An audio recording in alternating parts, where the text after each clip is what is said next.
Hey friends, it's Mr. Chris. How are you? This rainy day. You know what? This month is November, right? And in November we usually have Thanksgiving. But November is also a great month to celebrate a people. And these people are Native Americans. These are people that were here before any settlers came from Europe or other colonies that came over here. So the Native Americans have a rich heritage, and in November we celebrate their heritage. That's just and their contributions. They were all along North America and South America. So it's not just the tribes that were here, but tribes that are still here. These people are still here. This is their land. And so I want to do a land acknowledgement where I live here in Walla Walla, Washington. This is and still is the land of the Walla Walla tribe, the Cayuse, and the Umatilla tribe. And I want to thank them for letting us stay here. And we hope that you guys can go to the reservation or learn more about Native American culture. I think it's very interesting, and we need to celebrate these people. And they're still here. Maybe you have some friends who are Native American. I found a really cute book. It's called Sweetest Kalu, and I love this book. It has great illustrations. And the woman that wrote this book, her name is Selena Kaluka. She lives in Resolute Bay, which is all the way up in Canada, where it's really cold. So she has all these animals in her book that are from the Arctic. Isn't that cool? I'd like to read this to you today. Would you like to read this book with me? Okay. Well, why don't we take a deep breath. Let's breathe in through our nose. And let out our mouth. Through our nose. And out our mouth. Are you ready? Sweetest Kalu by Celine Kaluka. And Alexandria Nokalisk is the illustrator. She's an amazing illustrator. Sweetest Kalu.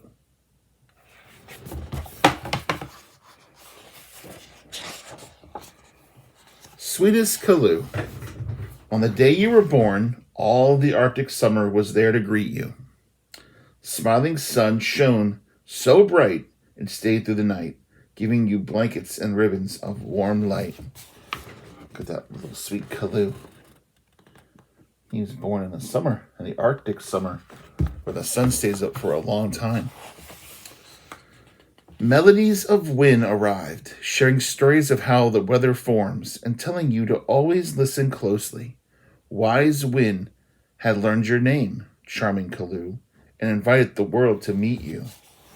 Look at this beautiful picture.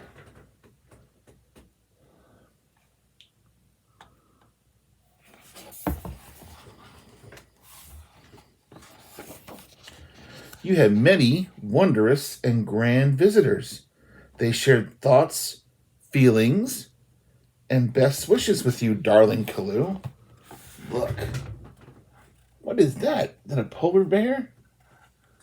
And who else we got there? Looks like we have a whale, and maybe an elk or a caribou. Maybe a fox up there.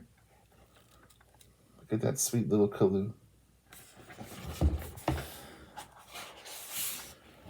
Adventurous snow buntings, those are birds, gifted you seeds from Arctic cotton and flowers for you to plant and grow with, reminding you to always believe in yourself, happy Kalu.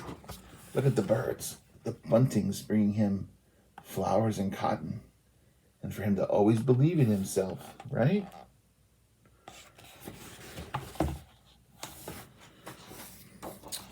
Arctic hare, you know what a hare is? That's right, it's a rabbit. Arctic hare with rock willow and roots came to show you love so easily. You became a best friend, baby Kalu, loving to give. Look, isn't that beautiful? Aw, sweetest Kalu.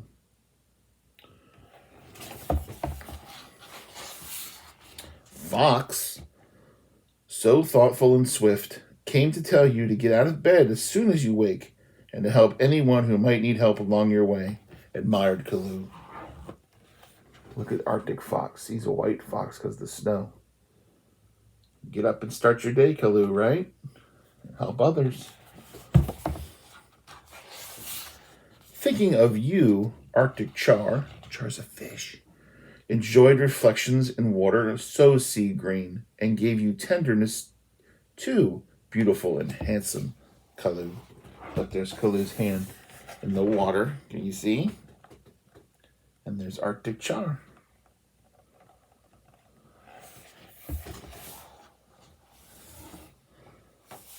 Gave him tenderness too. Beautiful and handsome Kalu. Seal, whose favorite color is ice blue, heard about Arctic Char's adoration of you. That means love of you. Seal loves creativity and surrounded you with color. Nicest Kalu. Look at these seals swimming through the water. So where the author lives up in Canada, there's all these Arctic animals. And part of her heritage and part of her Native American culture is their connection to the land and these animals.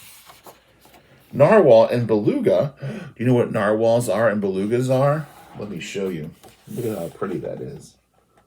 Yeah, they're whales. Look at the narwhal. He has a horn. Isn't that cool? He's like the unicorn of the sea. Narwhal and beluga saw the natural gift to the world that you are. They gave you spontaneity, little Kalu, and the joyful feelings that come with finishing well what you start. Oh, look, there's Kalu in the water. Look.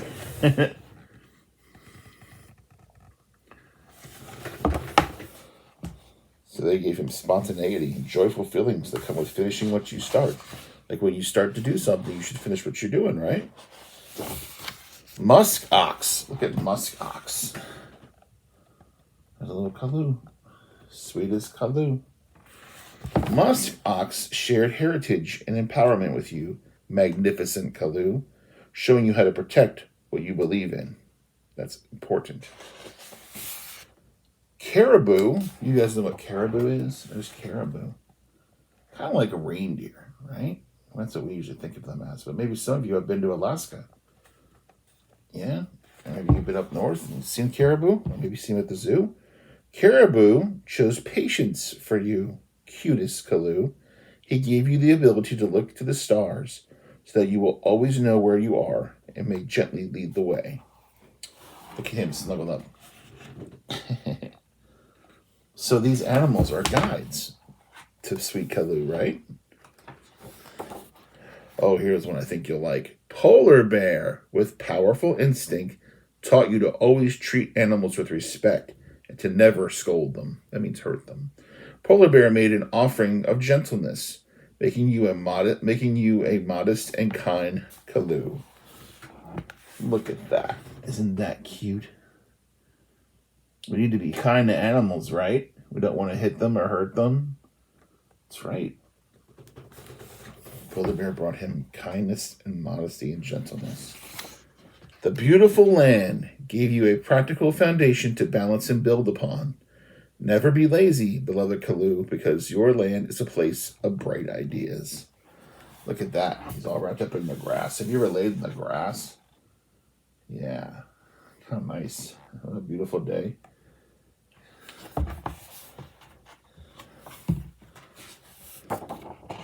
Dream a little, Kalu. This world now sings the most beautiful song of you. Slumber and safety. Tomorrow will wait patiently. Be calm, Kalu, and celebrate because you are true love. Isn't that sweet?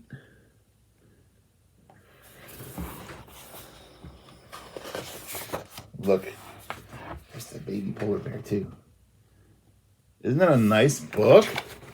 Sometimes it's nice to have a calm book, right? And not a crazy. Sometimes Mr. Chris can get a little wild when he reads, but this is a nice, calm, sweet book with our Arctic animals and written by a native herself. Isn't that great?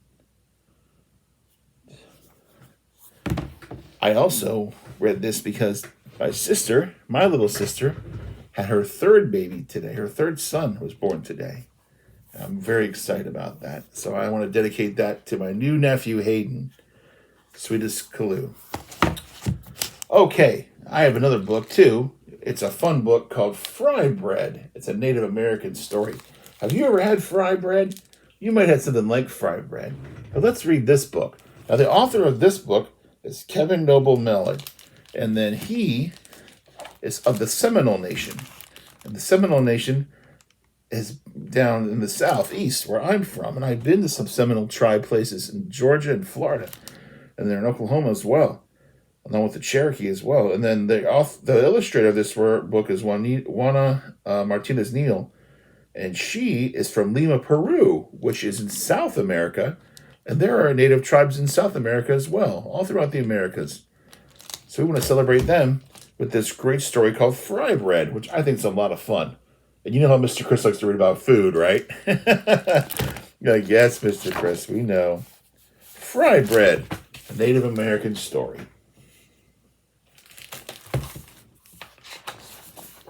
Fry bread is food. Flour, salt, water, cornmeal, baking powder, perhaps milk, maybe some sugar, all mixed together in a bowl. I think everybody wants some fry bread. What do you think, huh? You think everybody wants some fry bread? I know I do. Let's see. Fry bread is shape. Hands mold the dough flat like a pancake, round like a ball, or puffy like Nana's softest pillow. Look, everybody's helping out. Look, even that little one's helping out, right? So fry bread is food and fry bread is shape. Fry bread is sound. The skillet clangs on the stove. The fire blazes from below. Drop the dough in the skillet and the bubbles sizzle and pop. Look, there it is on the stove. And look at everybody waiting. I gotta be patient sometimes, right?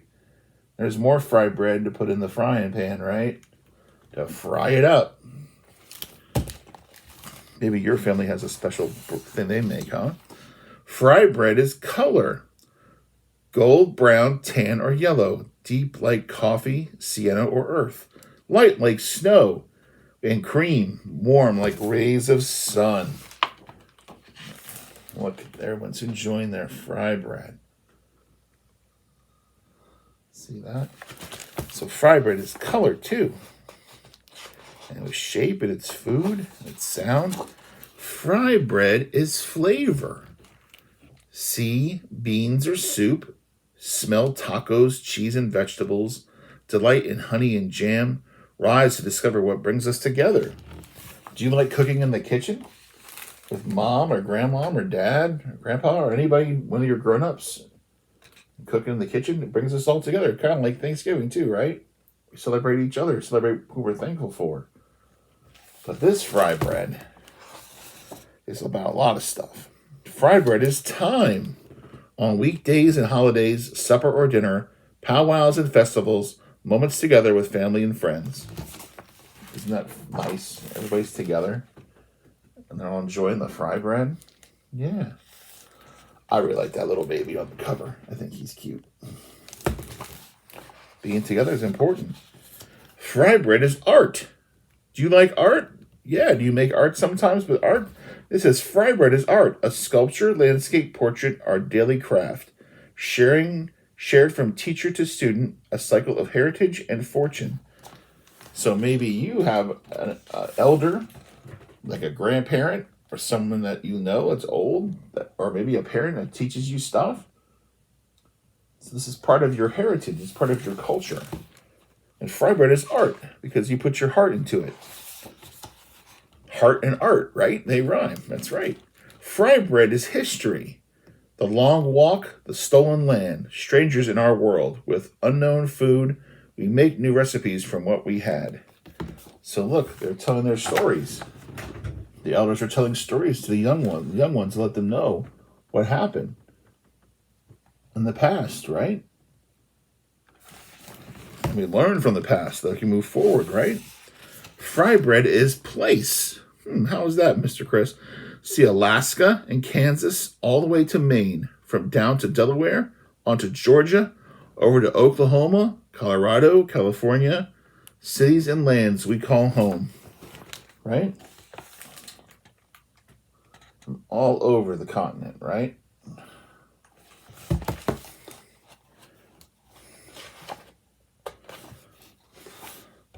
Fry bread is nation. I know some of these natives' names. I'm not going to butcher them. I know the Navajo and Seminole, Shoshone, the Sac, the Fox, the Tillamook, the Walla Walla, the Cayuse, the Umatilla, the Yakama Nation. All of our fry bread is nation. right?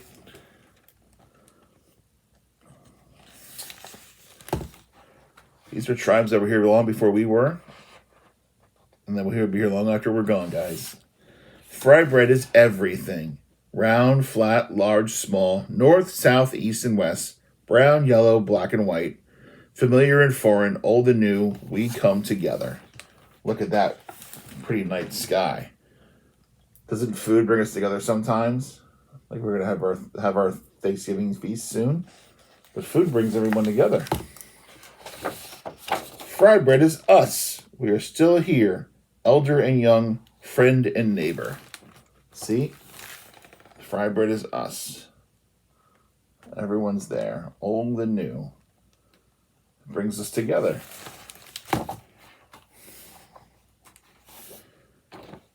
We strengthen each other to learn, change, and survive.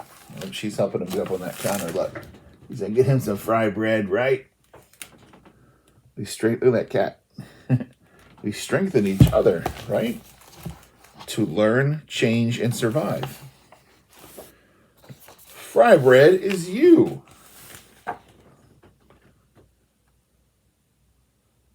So if you are a Native American, embrace who you are. Embrace your culture.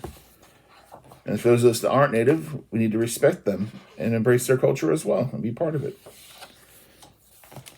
Oh man, there's even a recipe on how to make fry bread. And there's Kevin, he wrote the book. He's from the Seminole tribe. There's a recipe in the back if you want to make your own fry bread at home. Isn't that nice? That's a really cool story, right? And in the back of the book, it goes into more depth about Kevin and history and what this book actually means. There's some little more meaning to the book so you can share with your grown-ups. But these are great books. And guess what? You can get them both at the library too, right? That's where I got these to read to you. Well, happy Native American Heritage Month. That's a lot to say. But I want you guys to know that I will see you next time and we'll have some more story time. Okay? Have a good day. Bye.